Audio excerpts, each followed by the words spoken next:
Hi, everyone. This is Laura Smith from SLP Mommy of Apraxia with Jordan from Fighting for My Voice. And we are back Hi, with Natalie Yoder and Mark Lippert. all the way. Yeah.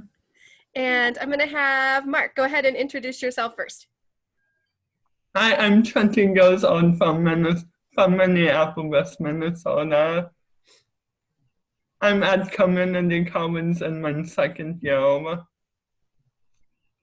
That's awesome. Thank you. And Natalie? Hi, I'm Natalie Yoder. I'm from St. Louis, Missouri. Awesome. And you and Mark have both been really involved in the Apraxia community even before this, correct? Yes. Yes. Yeah. So great. It's so nice to have you guys here. All right. So our first question, Jordan was able to get some questions from his readers again. And the Yeah, first question we have is, what do you wish your mom knew when you were a child? Go ahead, anyone, take it away. So my parents were told that sign language was a crutch, and so they didn't use it with me or anything like that, and I wish that would have been different. Yeah, that's such a good good message, Natalie, because I think a lot of parents actually think that too. And the research is really clear that the opposite is true. So sign language, AAC, any type of alternative communication while a child is learning to speak actually facilitates speech. It never inhibits it. And if a child does know sign language, as a speech therapist, I can use signs to help cue them to say the word. So yeah, thank you. Mark, what about you? My parents also tried sign language with me. I didn't really like it. Yeah, Ashlyn couldn't really, my daughter, pick it up either. Like, she's got gross motor planning issues too. And so everything looked the same. Like if this is ball, this is more, everything was just this. So it wasn't working in our situation either, but it can be helpful for some. Jordan, what about you?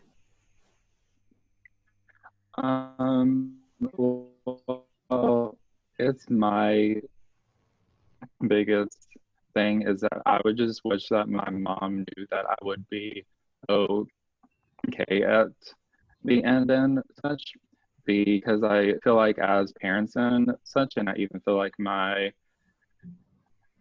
readers as well, they just like want to help their child in like any way, and I feel like parents can sometimes like stress themselves out to absolute death, which is absolutely true.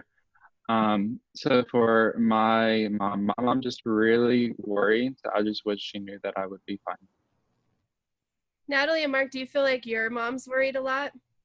Oh, Yeah. for sure. As parents. Yeah.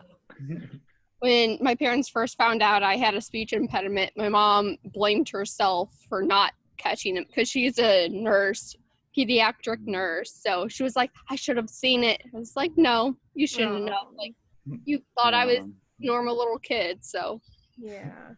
it happens. Yeah. What about you, Mark? My parents were really stressed out that I wasn't gonna speak. Because I speak like at 5 years old for the first time. Wow. Yeah. Yeah, I can definitely say Yeah, that that was that's gonna true. be nonverbal. And people were telling from doctors and stuff that I could be nonverbal. Yeah, that's very scary for a parent to think that your child could be nonverbal. So, yeah, how wonderful that you all have been able to find your way to your voice. Okay, so let's do our next question. Did you receive any other types of therapies? And if so, what were they? So we're talking occupational, physical, anything like that. Natalie, you want to start?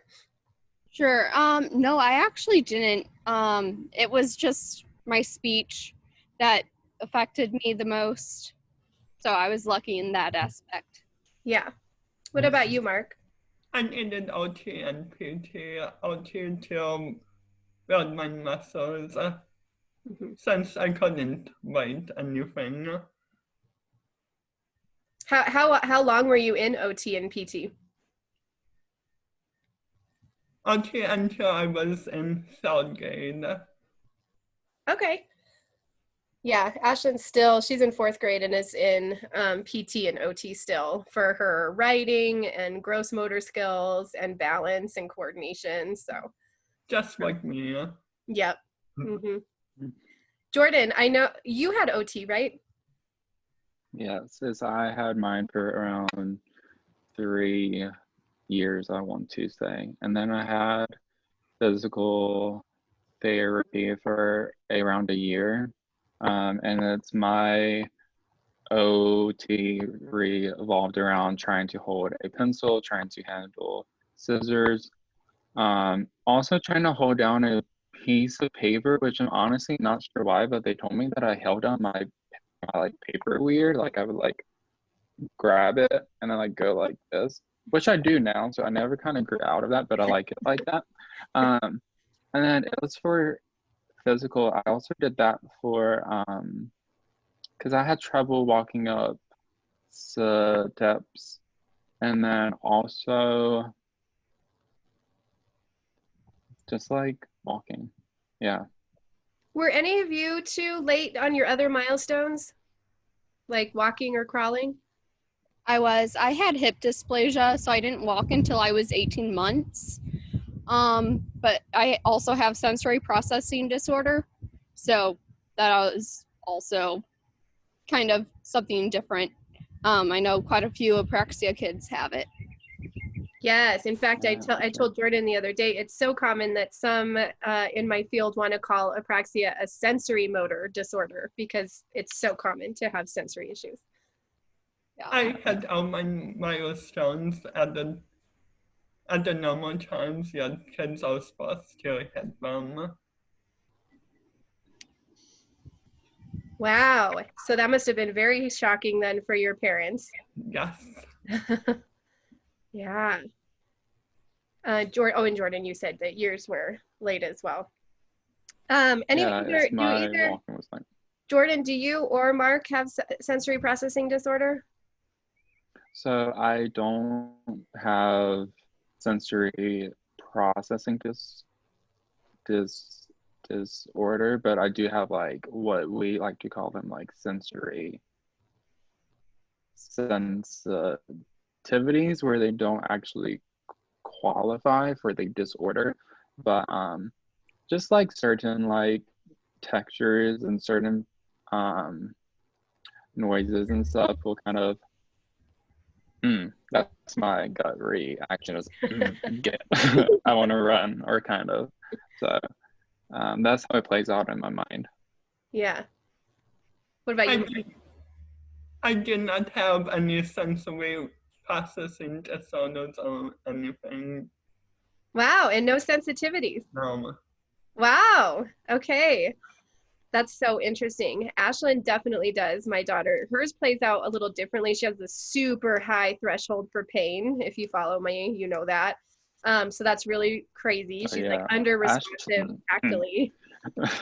But then she is over responsive verbally and or auditory and visual. So if there's even something slightly in her line of vision, or if she hears something, she's completely distracted and off task.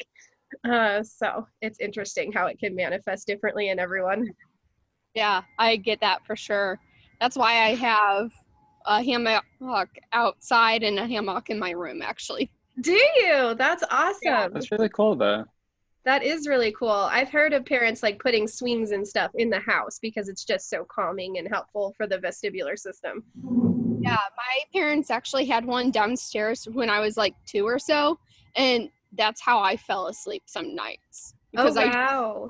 So it would just push me in that thing, like it would go to the ceiling almost, and they were like, this is what calms her down, so go to sleep.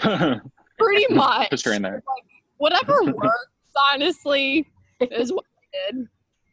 Ashlyn lived in her baby swing, and in the in the, I can't even think of what it's called, but the nursery, when she was first born, the nurses said that she was the swing hog. Like they always had to put Ashley in the swing. So something's never changed. She was swinging right before I came down here. That's funny. What's a misconception you guys have faced? People thinking that speech disorders means you're stupid and not competent. Like you'll never amount to something. I mean, I had that especially in elementary. Some of the parents from like a Girl Scout troop I was a part of, my mom was the leader, and they would always just say stuff in passing about me and not being smart or being able to do certain things. Yeah, I agree with Jordan. Just smack 'em. Yeah. Oh, so do you feel like as a kid you picked up on that, or was that just something your mom kind of picked up on? With kids in my own class, like peers, there were definitely ones that would be like, well, why do you speak like this? You sound like you're from a different country or stuff like that. It's just nuisance stuff that they don't realize that what that says to you. But Yeah, I hear that a lot. Are you from a different country? Have you all been asked that? Yes. Yep, Mark says yes. Oh yeah. And Yeah, Jordan. that's that one so much. especially with reading, like I read slow, and so if the teachers had me say, like, read something in the middle of class, I hated it because I read so slow, and all the other kids were like, well, why do you read so slow? I went to first through third grade, so. Yeah. Mark, what's a misconception for you? But I couldn't understand anything. Hmm. And when Helen was asked, Yeah, that's a big one. Just because you have Mikey writes about that a lot. Just because he struggles to speak doesn't mean he doesn't understand what you're saying. yes. Jordan, what about you? I would guess like one of the misconceptions that I haven't really touched on as much is that people thought that I couldn't learn, but I needed like a different way to learn. As it's when I was a young age, also with like math and stuff, because math, I really struggled with in my like 5th or 6th grade year, and they just thought that like, I couldn't really learn it when I needed more help. And they also thought as well, they thought that I was trying to refuse to do my work, which wasn't the case. I just didn't get what was trying to go on. So it's actually, I thought about this the other day. It is my 6th grade teacher having to sign a piece of paper saying that she wrote out because she was extra and dumb. She wrote it out, and she said that I was refusing to do my work, and I didn't know what I was signing. I couldn't even like read it. And then she tried to go back like to like the principal and be like, he's refusing to do his work. And that's when my mom came in, and she was like, you know, mama bear and stuff, and that's when things. But yeah, people thought that I was just trying to refuse to do my work when I just needed extra help, and they didn't want to give me the extra help. So Yeah, it's so hard. sorry, I just talked a lot. No, that was good. And it made me think of early on, like when kids, you know, in my job aren't speaking. I remember some comments from professionals saying they don't have a desire to communicate, or they seem like they don't have a desire to communicate because they're refusing a communication device and they can't talk. And I would say almost I don't know any human that doesn't have a desire to communicate. Like you're unable to. And even if they're not using the device, it's like you said, Jordan, maybe they don't understand what you're asking them to do. Like, why am I pushing these buttons, you know? So Yeah, because I didn't get it. Yeah. Yeah, that's a good one. Okay, so let's see. Actually, well, those were the agenda. We blew through those agenda items. Wow. Boo. Tell me about your lives now, because I don't know too much about what you guys, Mark and Natalie, are up to.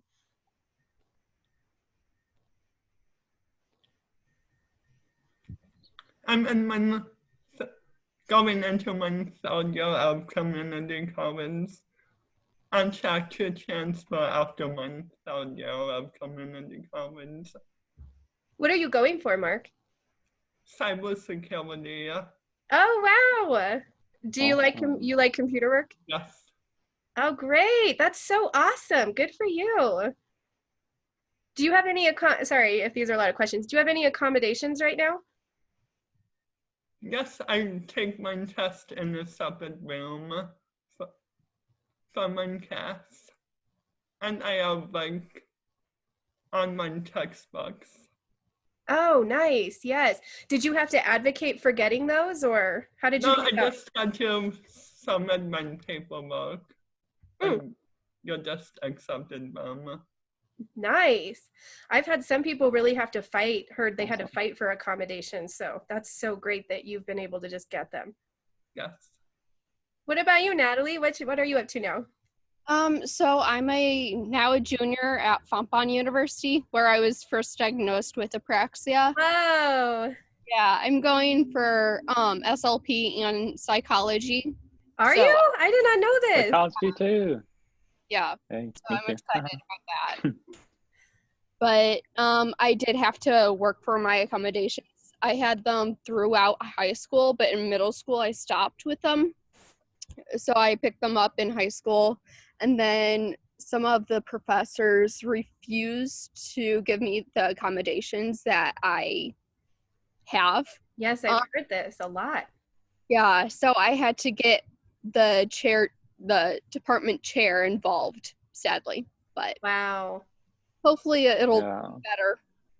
Yeah. But You know what you're learning now, though, Natalie, is to advocate. I think that it's so great that you're able to do that now, where before, we've talked to some adults who Jordan and I have talked to where apraxia wasn't known, and then they just felt so helpless. It's kind of like, this is my life. No one's helping me. This is how it is. And so, it's so great that you've got it early and you can advocate early so that when you go to a job placement, same with you, Mark, that you're able to say, this is what I need and this is what's going on. So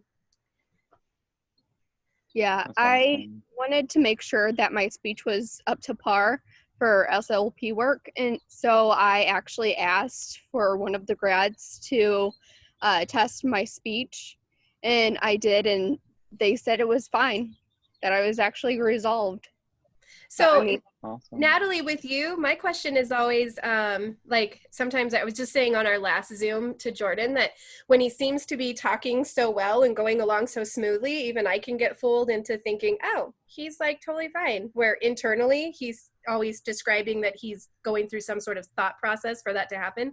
Is that true with you? oh, for sure. I have to Wow. make sure I have enough time to process what's being asked and all that. Processing like came up in our last one trying too. Mhm. it's like trying to, but it's like, what's the word for it? Like, processing the speech in your head and actually getting it through your mouth. So it's kind of like this adept thing. Does that make sense? Yeah. Kind of. I don't know. That's how I describe it. Yeah, is. no, I think it does. What about you, Mark? I just need time to think about stuff. Mm-hmm. What I'm gonna say. Right. Yeah. We had another lady on the other day, and she was saying that it was hard for her to get a job because her employers don't understand that she just might have needed extra processing time, or she wasn't able to answer something immediately on the spot, and she lost jobs and opportunities because of it. So, man, that's why advocating is so important. And in our last talk too, Jordan, we talked about resources for adults. I really think there needs to be something like that. So I don't know, people know that. Yeah. Okay. Because they can get left out. So. Yeah. Yeah, my anxiety stems from the processing speed for me. Okay. Yeah. Let's talk about anxiety. I know Jordan's been really open with anxiety. Jordan and I are kind of on a mini mission to see how many people have anxiety plus apraxia. I know, right? I've been like, who all has it?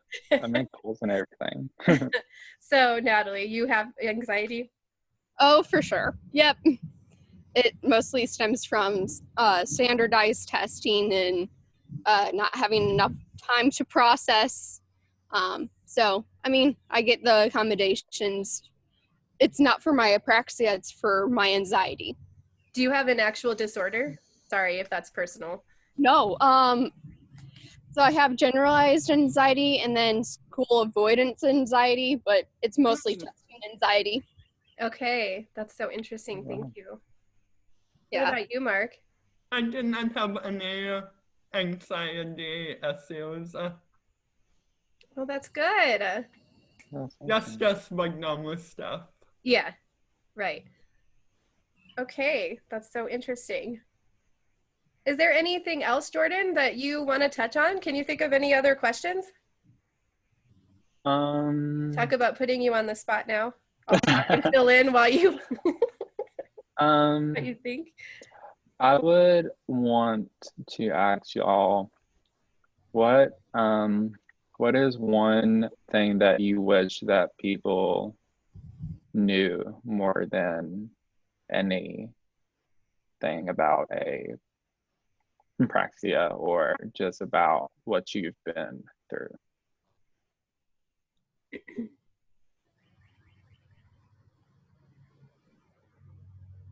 There's different severities of apraxia. I think that's one thing that isn't really spoken about. I know I had a mild to moderate case. Sure. I think that's what kind of helped me in getting speech therapy at like 23 months, right when my parents found out that I had a speech impediment. That truly made the difference for me. That's a good one. Yeah. Mark, any misconceptions?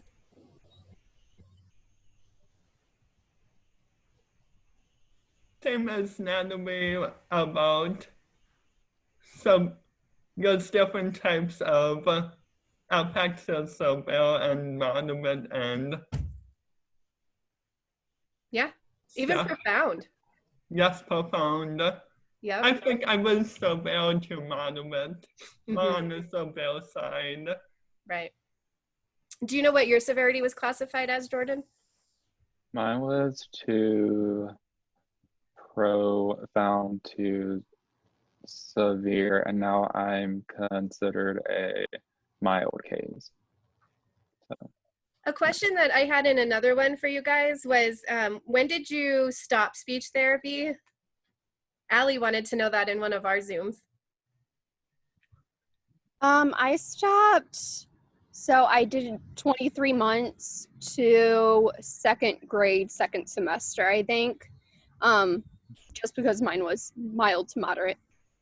Okay. Awesome. Mark, what about you? I stopped when I was 17. Was that your choice, or?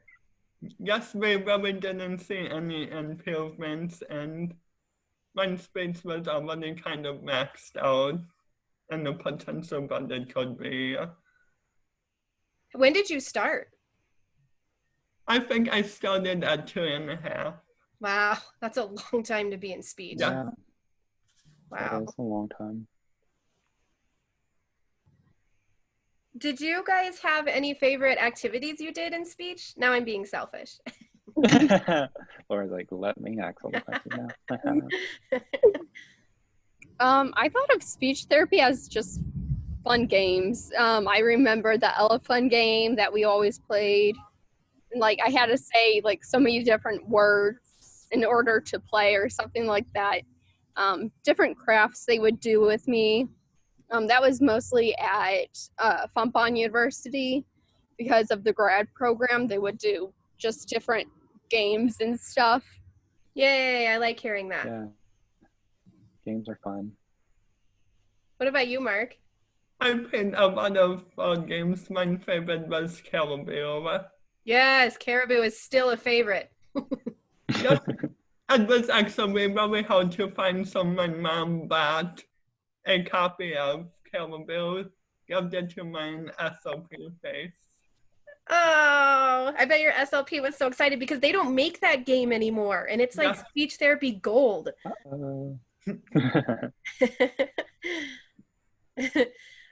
Do you so yes, we have a budding SLP, cybersecurity, and psychologist. That's so exciting. So for everyone out there, there's no crystal ball. There's no crystal ball even if they're profound. There's no crystal ball if they're severe. There's no crystal ball if they're mild or moderate. What is true is that they keep working and they follow their heart, and you keep supporting them. And you know, do you guys feel like I think I know the answer to this, but can you talk about real quickly your family support and how that may have helped you? Yeah, my family was really supportive. My mom and dad would always sit down and do the speech therapy with me, like the worksheets that they gave me all the time. Those aren't as fun. Sorry about Fun thing. But yeah, we would just go over those at night. That was the homework for speech therapy. My mom always tried to make games out of it.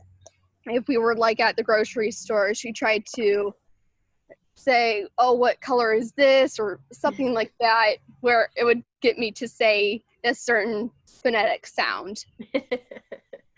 That's awesome. I refused to do homework at home for speech Yeah. because I was so sick of it. Oh, I bet. That's a long time. You were in speech a long time. Yes, plus my SLP was an hour and a half away from me. Oh my gosh. Oh my gosh. How many times a week did you go? And we didn't do school private SLPs, but like 2 to 3 times a week. Whoa. Yeah, I could see how you were fried. Yes. Yeah. Do you feel like your family, do you feel like anyone in your life had limiting beliefs on what you could do? No, not on me. I love that. Good. Yes. All right. Well, I think that really covered everything. Do you guys have any questions for Jordan or each other?